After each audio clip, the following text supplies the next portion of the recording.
Hey guys, welcome to Gunny's Sharp Talk. So in this video, I want to talk to you a little bit about abrasives. I know I kind of did in another video, but I wasn't really explaining abrasives and how they work. And I talked to a lot of sharpeners, and a lot of sharpeners I did myself because I started sharpening at a young age, and we'll go for years and sharpen, and you may even be getting good edges, but you don't really understand abrasives. You don't really understand how they work. So understanding what abrasives to use for what steels can get confusing, and abrasives themselves the subject can get pretty complicated for a number of reasons. So let's just kind of get into abrasives and what they are. What are they, and what's the purpose of them? So an abrasives for sharpening especially, that's what we're going to talk about, not just abrasives in general. But you have your naturally occurring, synthetic minerals. And with those, you have molecules that in the mineral, they align into like lattices. So these are like these three-dimensional shapes that attach together and form together and connect together. Because the connections are so strong, then you end up with really strong bonds, and it's hard to pull them apart, and you end up with a really hard substance. They form these crystal-like substances, and any of us that have seen any type of crystal, any gemstone or anything like that, naturally occurring, not the ones that's cut in a jewelry store, but naturally occurring, and you'll notice they have little sharp corners all over, little sharp spots. Well, if you break those down even further on a level that you would have to magnify them, you'll see all these edges, and the edges are what we call cutting facets. So you'll have a flat surface, and then you'll have a hard line at the edge of it. And in that hard line, because you tend to have geometrical shapes within there, you have these corners. Now, some of the corners stick out more pointed than others, but any of those hard lines and hard corners, those are your cutting facets. Those are the things that cut your steel. So within the natural stones, some of the most common abrasives within natural stones are oxides of aluminum, oxides of silicon, and the most common synthetic abrasives are aluminum oxide and silicon carbide. And then you have cubic boron nitride that is becoming more and more popular. And there's a reason for that, and we can get into that in a minute. So you have a silicon dioxide, which is one of your natural minerals that you'll find in stones. And then you have a natural aluminum oxide found in stones. So silicon dioxide, I'm not going to get too deep into how it's formed and all that type of stuff, but you're going to find it in a lot of your natural stones, like your Arkansas stones, your Turkey stones, and things like that. Those are the mineral in there, the abrasive that does your cutting on your steel. And then you have your aluminum oxide, which is also a natural forming mineral. That's formed in like metamorphic rocks. So it's formed through magma and things like that. You find those more in like your India stones, I believe, are aluminum oxide. But anyways,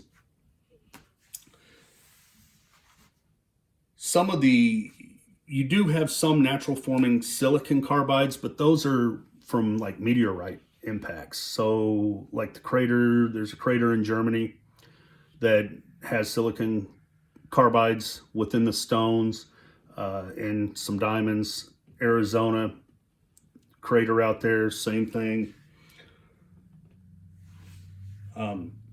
Those were formed from impact and intense heat. But most of your silicon carbides are synthetic. They're synthetically made.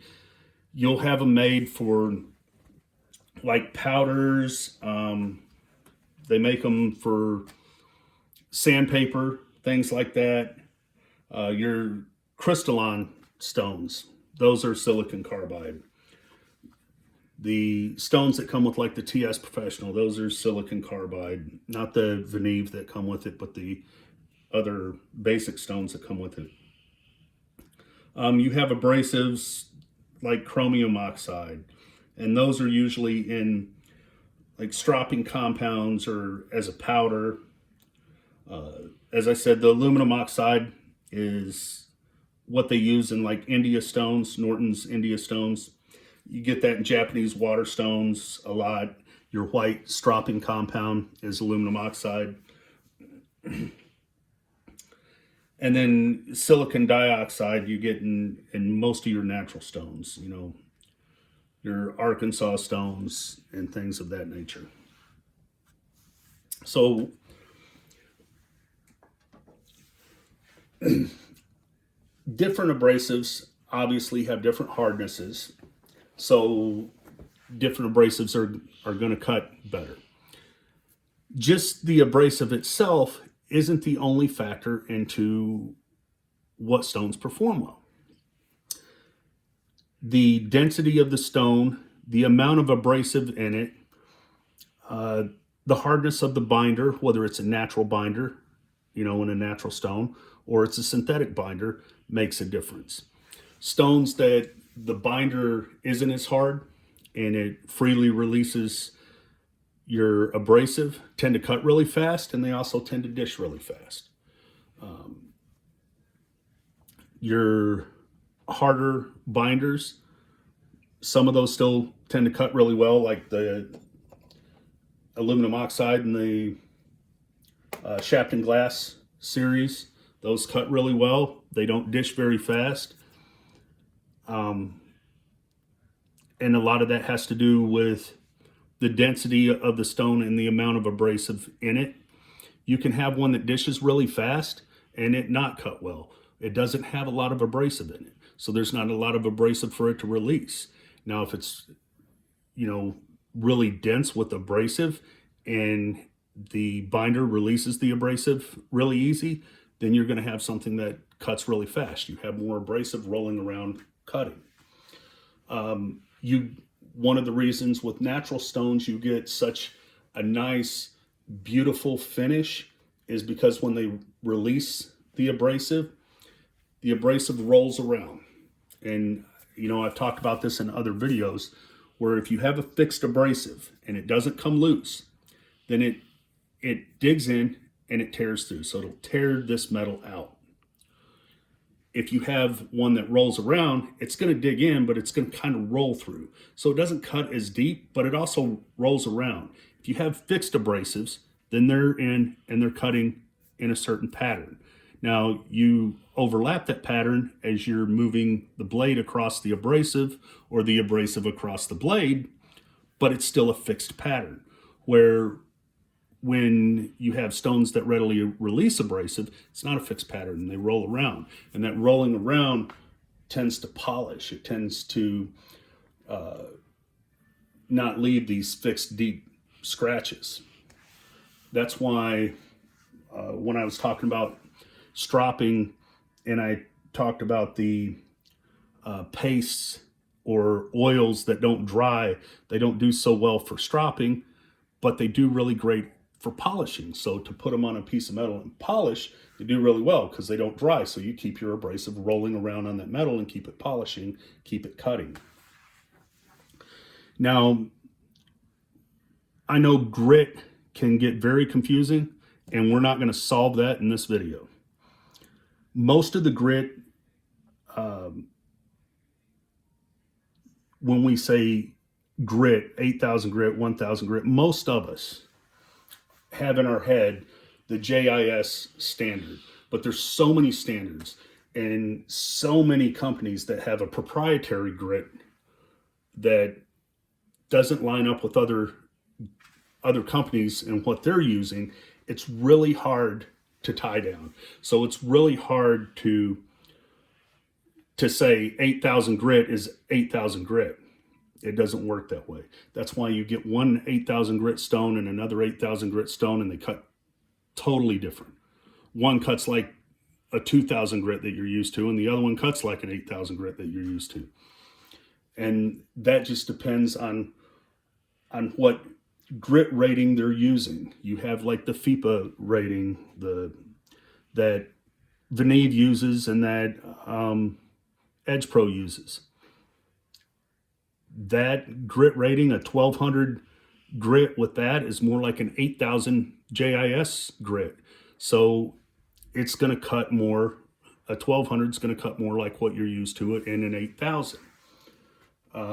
You have other companies that just have off the wall grit ratings that land in between other companies. If you go to Gritomatic, they have a pretty good grit chart on there that kind of will let you see how far off some of these are. And that's why we kind of have to go by trial and error on how these things cut, how they do, what the scratch pattern is, and things of that nature. And that's why we're always asking one another, how does that do? Because until you've used it, you don't know. So we ask people we trust. Hey, so have you used the Sharpening glass? What do you think of those? And we're trusting them to say, hey, they cut really fast. They cut nice. They don't dish. They stay flat for a long time. You get a nice scratch pattern out of it, nice even scratch pattern. And saying that about a synthetic stone is telling me that there's a good density. They have a good amount of abrasive in there, and the abrasive is evenly dispersed throughout the stone. That tells me that's a good stone. I'm going to get a good scratch pattern because I'm creating even scratches. The depth of scratches make a difference too. And that's why you can have a diamond plate and a diamond resin bonded stone, and you're going to get two totally different scratch patterns. A diamond plate is going to cut deeper than a resin bonded stone because the plate they take a metal plate and they fix a diamond on top of the plate.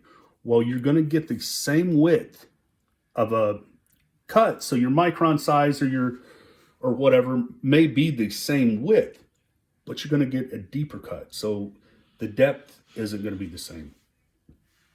So it's going to cut different. You're going to have a plate in the beginning that seems to cut faster than the resin bond. The resin's going to stay more consistent over time where the plate isn't. The resin bonded will wear away and expose new abrasive. The plate doesn't. When it wears those cutting facets down and they're not as sharp. So it's not cutting as well. So then you get a finish on those, say you have a 300 grit plate, you'll start getting more of a 1,000 grit finish because you're not cutting as aggressively as you once were.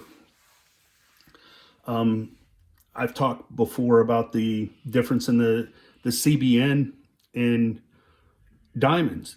You have different shapes. You have that tetrahedron shape on the diamond, so you have like these triangles that poke up. Well, there's not as many cutting facets as there is on a CBN abrasive. CBN is octahedron shape, so think of like an octagon, and you have more corners. But the triangles, you have a deeper point. So you're going to cut deeper with those. Where the octahedron, because it has more cutting facets, more cutting points, you're in, say, a 1-inch area, you're going to remove more metal across that 1 inch.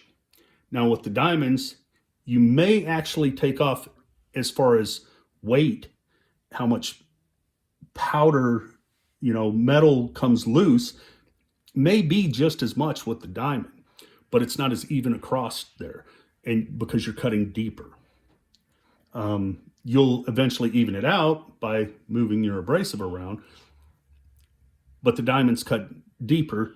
The CBN removes more metal in one pass across the surface area, if that makes sense.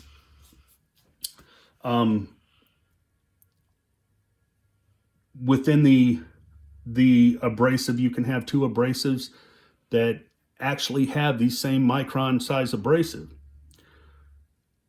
but one has more density of that abrasive within the stone than the other, and you're going to get a better scratch pattern.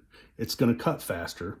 You have more abrasive, like I said, moving across the surface area, so obviously it's going to cut faster. You're going to get a different scratch pattern because you have more abrasive moving across the area. When you have fewer abrasives moving across the area, you have to do more strokes to get the same even scratch pattern that you're going to get with one that has, a higher density of abrasive through it. You get into concentrations, 100% concentration, you tend to get into, like on the diamond stones, 100%, 25%, and things like that. The concentration just means the amount of abrasive within a certain area. So within a fixed area, it's a mathematical equation of how much abrasive is within that surface area. That's why you can get a higher concentration, like a 200% concentration, in over 100% concentration, because you would think 100% concentration, it's completely covered, kind of. But that's another subject that is deeper and longer than I want this video to be. But those cut different.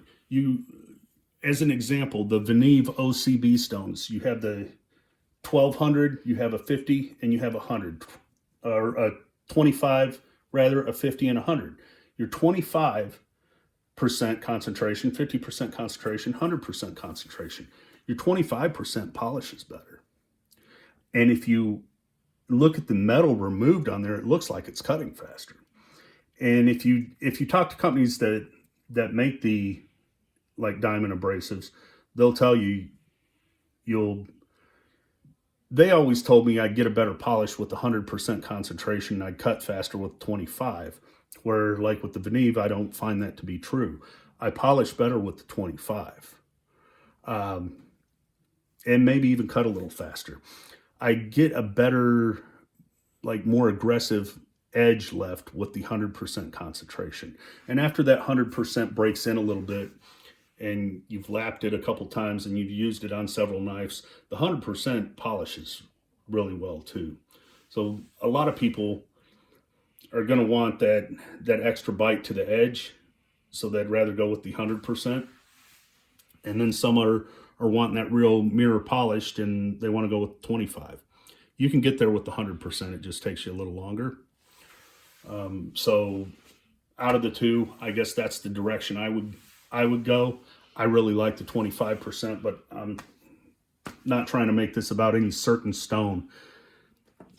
But anyways, and some of you, I don't know if you've tried the Diamond Matrix stone.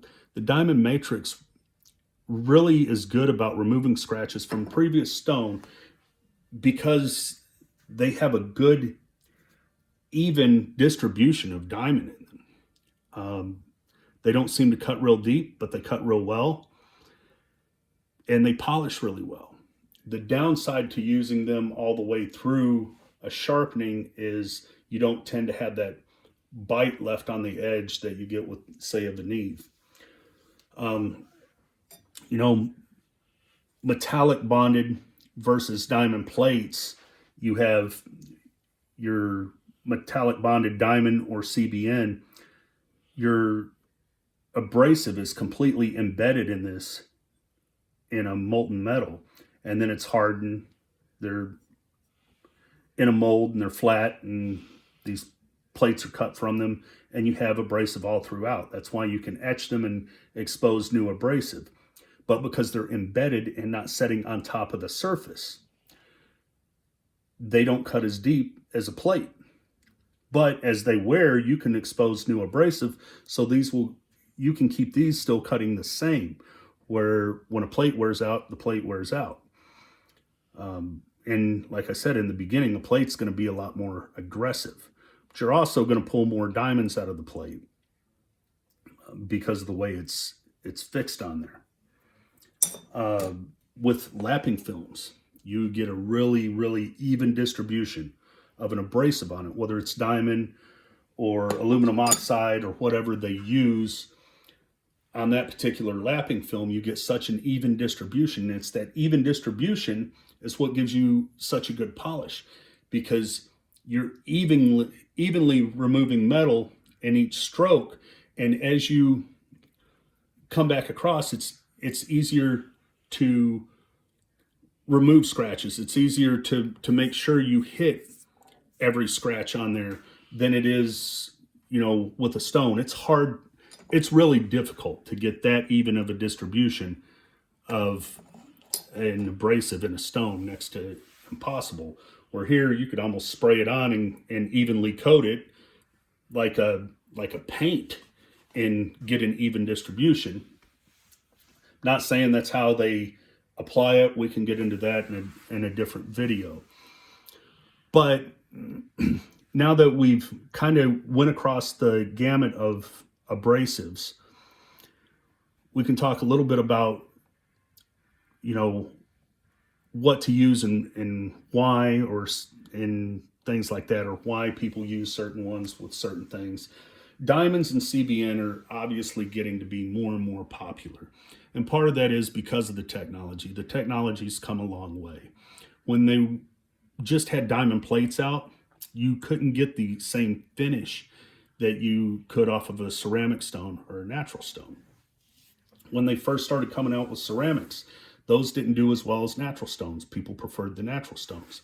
But you were using a lot of just high carbon steels, just plain steels, not these alloys with all these other components in it. You get into high vanadium steels. Yes, ceramics will cut them. Yes, you can get a good edge. Once you get into the higher polishes, you get below like 3.5 micron, then you can polish well. Your edge quality, people can argue that. I don't care to be in the argument. For me, myself, I have noticed since the technology has improved, and I've started using CBN resin bonded stones, metallic bonded stones, diamond resin and metallic bonded stones. With those harder abrasives, I can get a nice polish and still keep an aggressive slicing edge to it. But I'm not gonna say I get a sharper edge. Some people want to argue that. Look, once your apex gets down to a certain thickness, it's the same thickness.